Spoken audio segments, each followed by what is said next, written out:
Bismillahirrahmanirrahim. Assalamu alaikum. I am Nimra Zafar. This is the video by Legal Concepts, CSS, PMS and Law. Before starting our today's lecture, please subscribe the channel and don't forget to press the bell icon so that you may get notification of the new videos timely. So let's move towards our today's lecture. Today's lecture is about Principal's Duty to Agent. Section 222 to Section 225 of the Contract Act 1872 of Pakistan deals with Principal's Duty to Agent.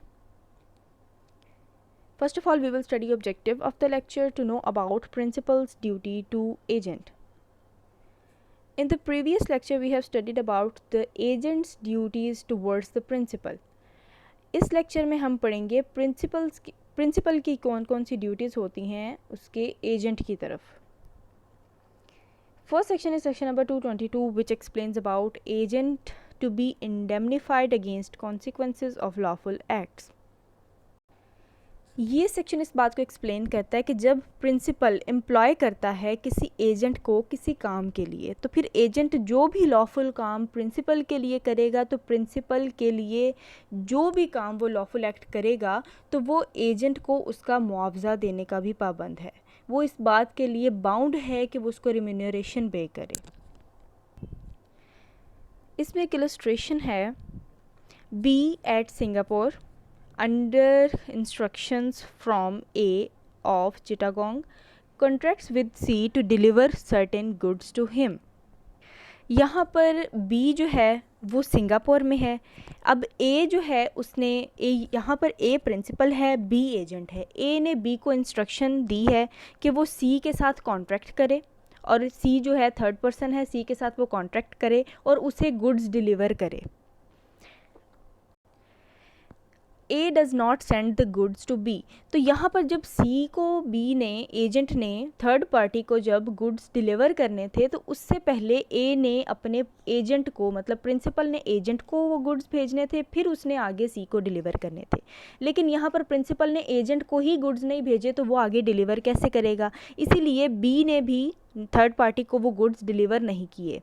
And C shoes B for breach of contract. यहाँ पर फिर क्या हुआ कि जो third party है C, उसने B के ऊपर सूट फाइल कर दिया और ब्रीच ऑफ कॉन्ट्रैक्ट का कह दिया कि इसने ब्रीच ऑफ कॉन्ट्रैक्ट किया, इस वजह से उसके ऊपर सूट फाइल कर दिया. B informs A of the suit. अब यहाँ पर जो एजेंट है B, वो अपने प्रिंसिपल को बताता है कि थर्ड पार्टी ने मेरे ऊपर सूट फाइल कर दिया. And A authorises him to defend the suit. और A जो है वो उसको मज़ीद जो है डायरेक्शन देता है कि उस केस को डिफेंड करो. B defends the suit. B वैसे ही उसके इंस्ट्रक्शंस के मुताबिक काम करता है. And is compelled to pay damages and cost and incurs expenses. लेकिन केस को डिफेंड करने के बावजूद उसे डैमेजेस पे करने पड़ जाते हैं in the case of breach of contract.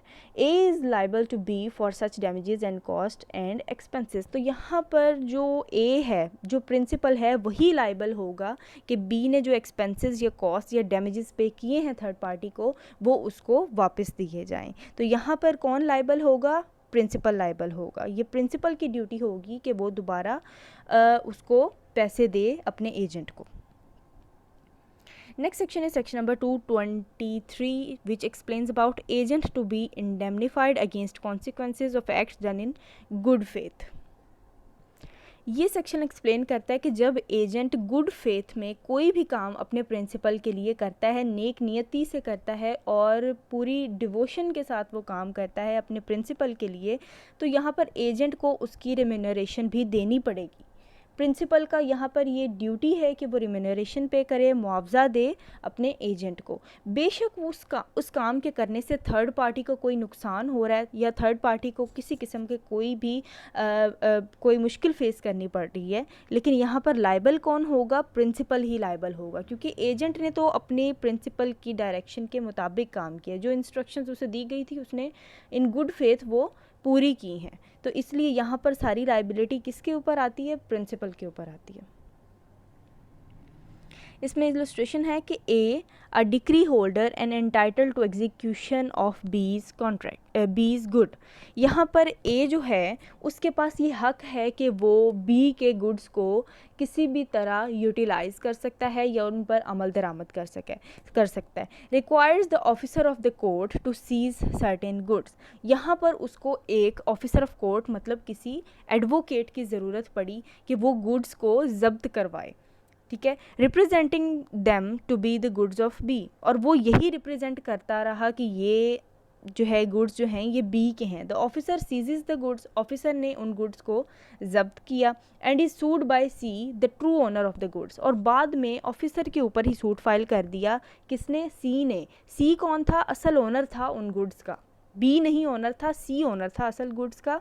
तो A is liable to indemnify the officer for the sum which he is compelled to pay to C in consequences of obeying A's direction. तो यहाँ पर जो officer था वो तो directions पर चल रहा था ए की। यहाँ पर प्रिंसिपल कौन है? ए ने ही उस ऑफिसर को एम्प्लॉय किया, तो उसने सारी डायरेक्शंस के मुताबिक काम करता रहा, वो अपनी गुड फेथ में काम करता रहा। लेकिन जब सी आ गया, थर्ड पार्टी आ गई, तो उसने सूट फाइल कर दिया किसके ऊपर? ऑफिसर के ऊपर, क्योंकि ऑफिसर तो पहले ही किसी की डायरेक्शंस पर काम कर रहा है। तो यहाँ पर लाइबिलिटी किसके ऊपर आती है? प्रिंसिपल के ऊपर आती है। और यहाँ पर प्रिंसिपल कौन है? ए है, जिसके कहने पर ऑफिसर ने काम किया था। Next section is section number 224 which explains about non liability of employer of agent to do a criminal act.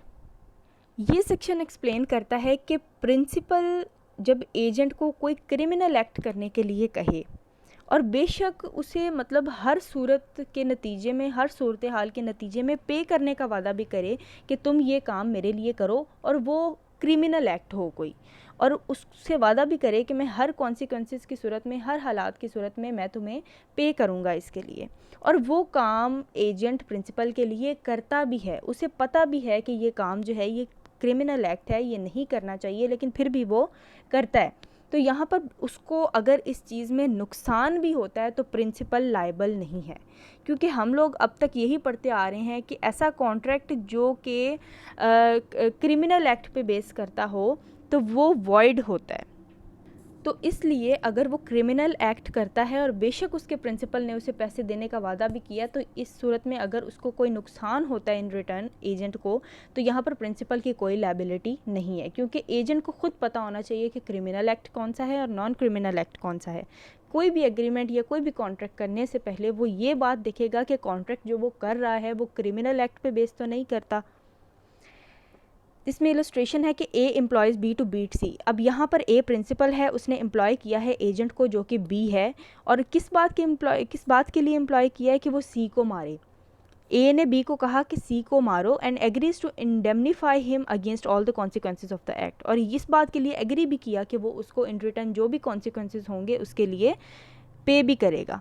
Be there upon beat C, तो वही एजेंट ने अपने प्रिंसिपल की डायरेक्शन के मुताबिक सी को जाकर मारा and has to pay damages to C for so doing. Next क्या हुआ कि सी ने बी के ऊपर, एजेंट के ऊपर सूट फाइल कर दिया कि इसने मुझे मारा है, और उसके नतीजे में क्या हुआ कि बी को, एजेंट को ही डैमेजेस पे करने पड़े सी को। तो यहाँ पर A is not liable to indemnify B for those damages. तो यहाँ पर ए जो है प्रिंसिपल है, उसकी कोई लाइबिलिटी नहीं है। Next section is section number 225 which explains about compensation to agent for injury caused by principal's neglect। कि प्रिंसिपल की किसी लापरवाही की वजह से या प्रिंसिपल के काम में एजेंट को अगर कोई नुकसान होता है या किसी किस्म की कोई इंजरी होती है तो उसके लिए लायबल कौन है? प्रिंसिपल है। प्रिंसिपल उसे कंपनसेशन पे करेगा। इसमें इलस्ट्रेशन है कि A employs B as a brick layer in the building a house, कि ए ने एम्प्लॉय किया बी को, एजेंट को, कि वो उसका घर बनाए and put up the scaffolding himself. अब इसमें वो ये बता रहे हैं कि जो सहारे खड़े किए गए एजेंट ने वो उसने खुद किए, ठीक है, लेकिन उसकी स्किल्स नहीं थी उसके पास, उसने वो काम खुद किया और उसके नतीजे में क्या हुआ कि उसे चोट लग गई। और यहाँ पर चोट उसे लगी है, किसका काम करते हुए लगी है? उसने प्रिंसिपल का काम करते हुए उसको ये हादसा पेश आया, तो इसके नतीजे में A must make compensation to B. तो यहाँ पर ए ही प्रिंसिपल है जो कि बी को कंपनसेट करेगा इस चीज़ के लिए। This was all about our today's lecture. Thanks for watching the video, and if you like the video then don't forget to like, share and comment. Thank you so much.